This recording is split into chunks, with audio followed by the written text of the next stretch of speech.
तो विद्यार्थियों, पिछले लेक्चर में अपन ने डिस्कस किया था कि प्रमाणक क्या होता है, प्रमाणक कितने प्रकार के होते हैं और प्रमाणन करते समय किन किन बातों पर ऑडिटर को ध्यान देना चाहिए। आज अपन डिस्कस करेंगे कि प्रमाणकों की जांच करते समय ध्यान देने योग्य बातें कौन कौन सी, क्योंकि परीक्षा में इस पर अलग से सवाल पूछ लिया जाता है। तो essential points to be considered in vouching, प्रमाणकों की जांच करते समय ध्यान देने योग्य बातें। अंकेक्षक को अंकेक्षण कार्य प्रारंभ करने से पूर्व इस बात से संतुष्ट हो जाना चाहिए कि उसे उपलब्ध करवाए गए प्रमाणकों की लेखा पुस्तकों के अनुसार अलग अलग फाइलें बनाई गई है और इन्हें तिथि के अनुसार फाइल किया गया है। इससे उसे परीक्षण जांच करने में आसानी रहती है और कोई भी प्रमाणक धोखा देने के उद्देश्य से अंकेक्षक के सम्मुख 2 बार प्रस्तुत नहीं किया जा सकता। अंकेक्षक प्रमाणकों की जांच करते समय निम्नलिखित बातों पर ध्यान देता है। उसमें सबसे पहले है तिथि, डेट। अंकेक्षक को प्रमाणित करते समय यह देखना चाहिए कि जो तिथि प्रमाणक पर लिखी हुई है वह उसी लेखा अवधि से संबंधित है जिसका वह अंकेक्षण कार्य कर रहा है तथा बहियों में उसी तिथि को लेखांकित किया गया है। दूसरी चीज है नियोक्ता का नाम, नेम ऑफ एम्प्लॉयर। अंकेक्षक को देखना चाहिए कि प्रमाणक पर नियोक्ता या व्यावसायिक संस्था का नाम लिखा हो। यदि प्रमाणक अन्य किसी नाम से हो तो वह उस व्यापार से संबंधित होना आवश्यक है।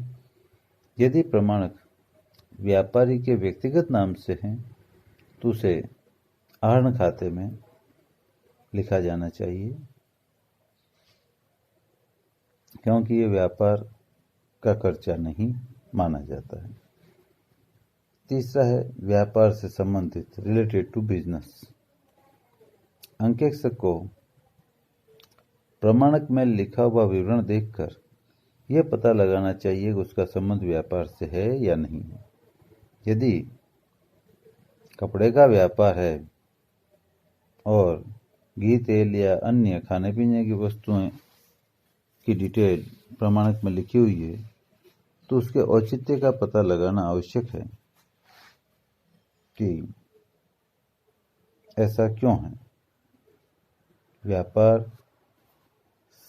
व्यापार में उस प्रमाणक से लाभ हुआ है या नहीं। उसके बाद चौथा पॉइंट है प्रमाणक छपे हुए हों।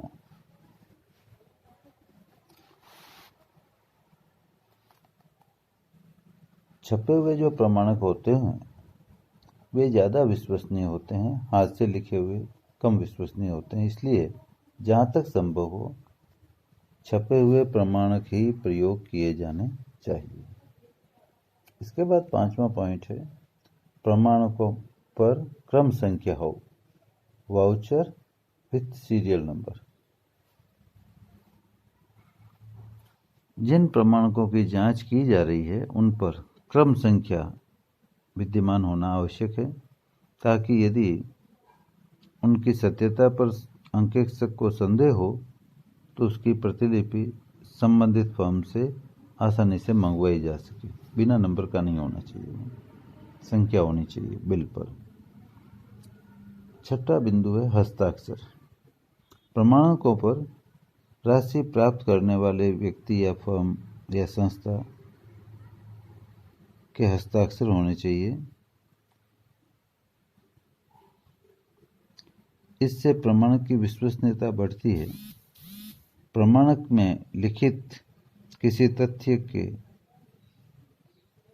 अंदर काट छांट हो तो उस पर प्रमाणक बनाने वाले व्यक्ति के हस्ताक्षर होना आवश्यक होते हैं। इसी तरह से राशि अमाउंट। प्रमाणक में राशि शब्दों और अंकों में दोनों में लिखी हुई होनी चाहिए तथा इनमें अंतर नहीं होना चाहिए। अंकेक्षक को यह देखना चाहिए कि प्रमाणक बनाते समय मात्रा तथा दर का गुणनफल सही निकाला गया है या नहीं।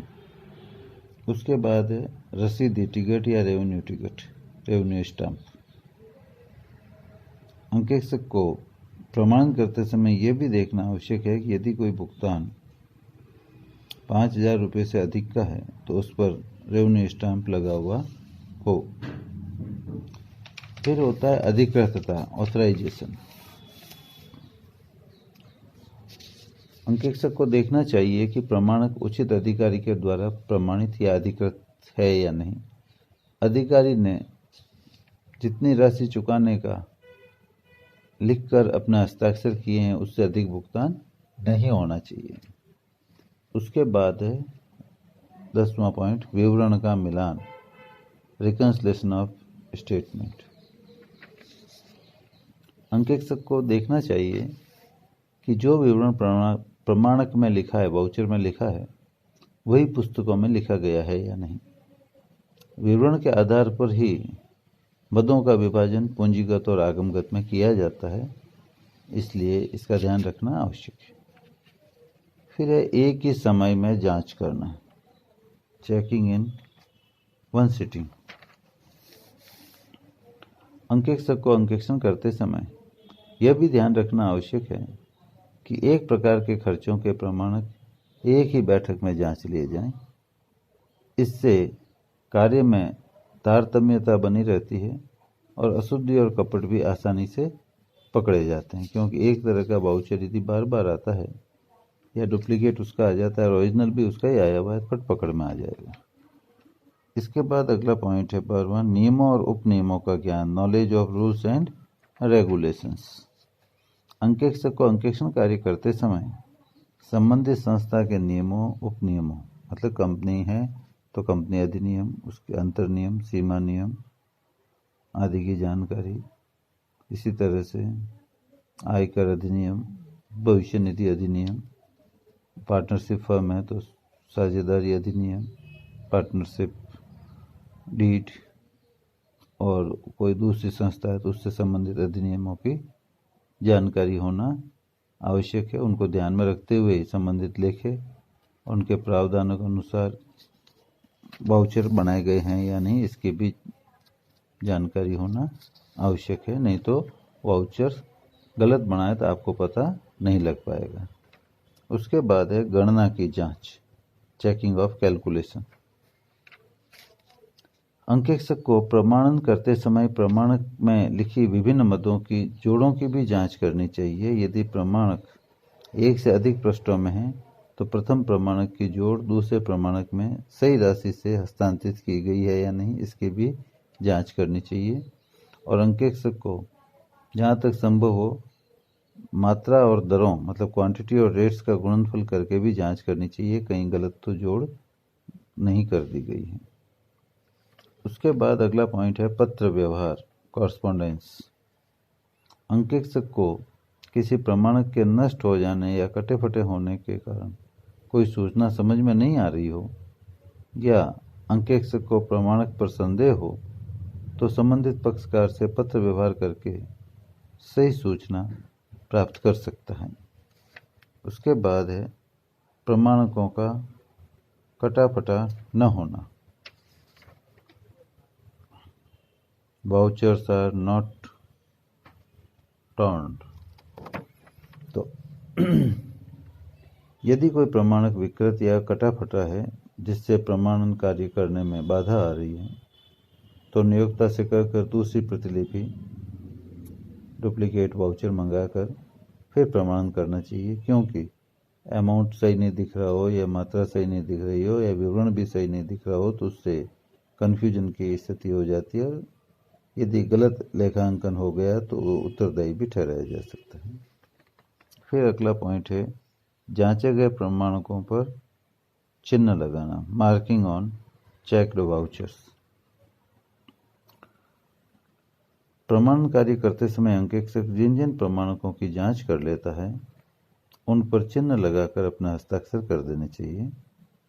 इससे नियोक्ता के कर्मचारी जांचे गए प्रमाणक किसी अन्य प्रविष्टि के प्रमाणन में सबूत के रूप में प्रस्तुत किए जाते हैं तो पकड़ में आ जाएंगे। दूसरी बार उन्हें प्रस्तुत नियोक्ता के कर्मचारी नहीं कर पाएंगे। फिर है खोए हुए प्रमाणकों की सूची बनाना, prepare the list of lost vouchers.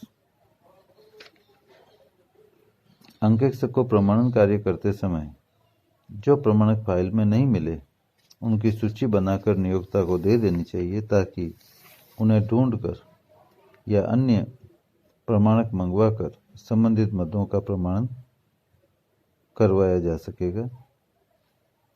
उसके बाद है नियोक्ता के कर्मचारियों का सहयोग न लेना, not to take the help of employers staff.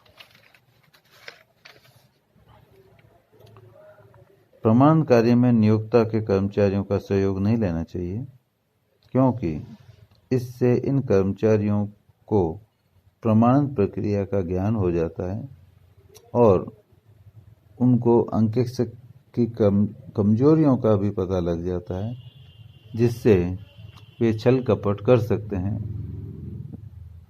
तो इसलिए ये भी ध्यान रखना चाहिए। अगला है खतौनी, योग और शेषों की जांच करना, checking of posting, casting and balancing.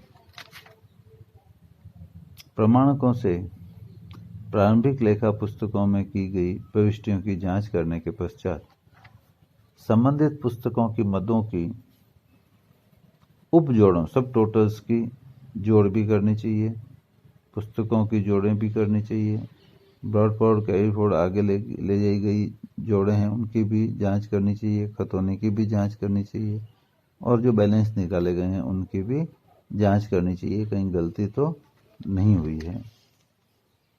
दोहरा लेखा प्रणाली के सिद्धांतों का पालन, compliance of double accounting principles.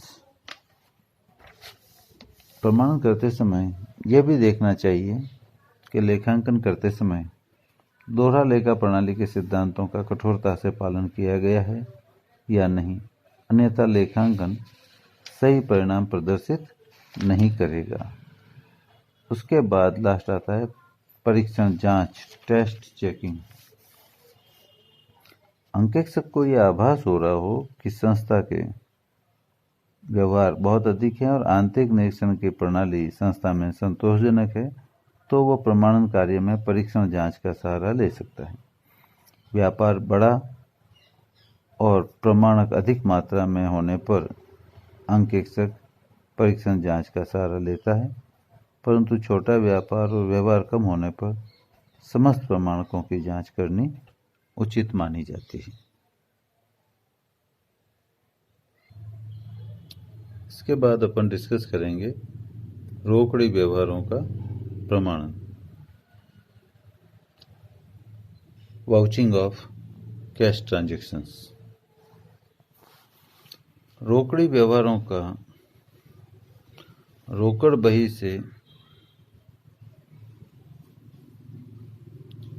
मिलान किया जाता है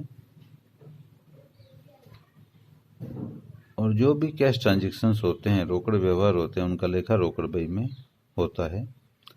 रोकड़ बही समस्त बहियों में सबसे महत्वपूर्ण बही है क्योंकि अन्य वस्तुओं की बजाय रोकड़ में छल कपट की संभावना अधिक रहती है। इसका मुख्य कारण है कि रोकड़ विनिमय का साधन है, विनिमय का माध्यम है। अन्य किसी वस्तु में छल कपट करने के बाद उसको रोकड़ में परिवर्तन करना होता है, परंतु रोकड़ में यह कठिनाई नहीं आती है। इसलिए रोकड़ बही का प्रमाणन अधिक महत्वपूर्ण हो जाता है।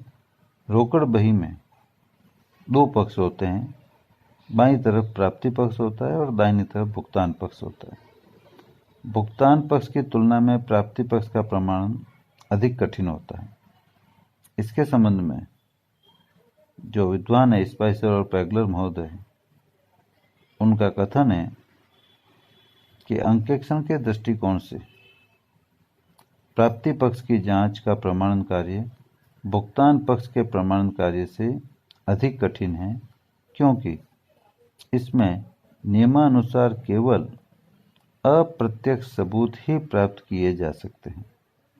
इसलिए रोकड़ बही के प्राप्ति पक्ष का प्रमाणन करते समय कुछ बातों का ध्यान रखना आवश्यक है। वे इस प्रकार है। नंबर 1, रसीद निर्गमन व्यवस्था, सिस्टम ऑफ रिसीट इश्यू।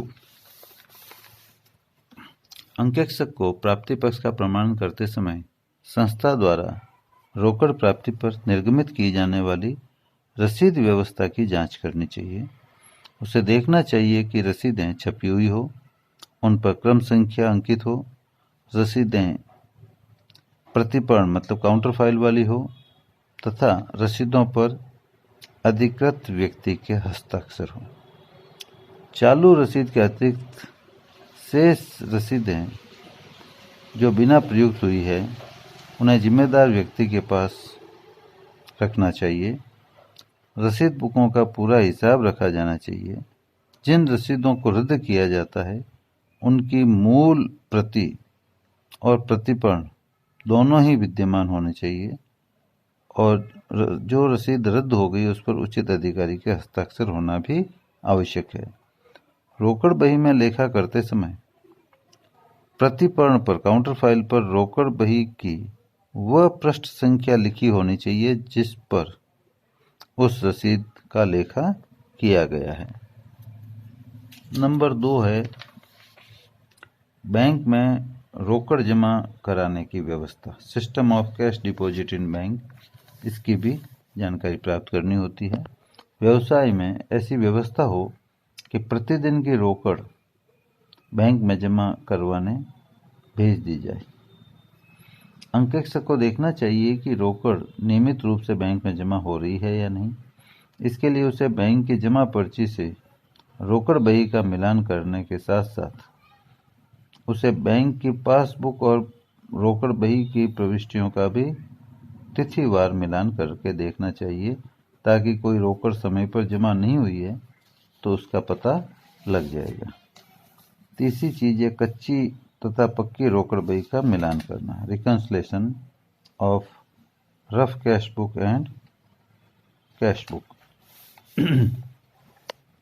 अंकेक्षक अंकेक्षण शुरू करते समय नियोक्ता से उस व्यापार में रखी जाने वाली पुस्तकों की सूची प्राप्त कर लेता है और यदि संस्था में कच्ची रोकड़ बही बनती है तो अंकेक्षक को उसका मिलान पक्की रोकड़ बही से करके ये देखना चाहिए कि किसी व्यवहार को लिखते समय राशि कम या अधिक तो नहीं लिखी गई। और लास्ट में अन्य बिंदु, अदर पॉइंट्स। अंकेक्षक को संस्था में विद्यमान रोकड़ संबंधी आंतरिक नियंत्रण प्रणाली की जांच करके देखना चाहिए कि वह इंटरनल कंट्रोल सिस्टम सैटिस्फैक्टरी है या नहीं, संतोषजनक है या नहीं। यदि यह आंतरिक नियंत्रण प्रणाली संतोषजनक है तो वह यह विश्वास कर सकता है कि लेखे सही होंगे, परंतु फिर भी उसे रोकड़ में जो भी व्यवहार है उनकी जांच सतर्कता से करनी चाहिए। रोकड़ी व्यवहारों का प्रमाणन करने के लिए अंकेक्षक का मुख्य उद्देश्य यह जानना होता है कि व्यापार से संबंधित समस्त प्राप्तियां रोकड़ बही में लिख दी गई है तथा संस्था से संबंधित समस्त भुगतान उचित एवं अधिकृत हैं तथा रोकड़ बही में लिख दिए गए हैं। अंकेक्षक को व्यापारिक बट्टे एवं रोकड़ बट्टे संबंधी नियमों की जानकारी भी प्राप्त कर लेनी चाहिए। अंकेक्षक को देखना चाहिए कि लिखे गए प्रमाणक संस्था से संबंधित हैं और यदि कुछ प्रमाणक नहीं मिले तो उनकी सूची बनाकर नियोक्ता को दे देनी चाहिए ताकि वह संबंधित प्रमाणक या प्रतिपर्ण उपलब्ध करवा सके। उसे यह भी देखना चाहिए कि संस्था द्वारा प्राप्तियों के संबंध में बनाए गए नियमों का पालन हो रहा है या नहीं हो रहा है। इसके बाद अपन डिस्कस करेंगे रोकड़ बही के प्राप्ति पक्ष की विभिन्न मतों का प्रमाणन।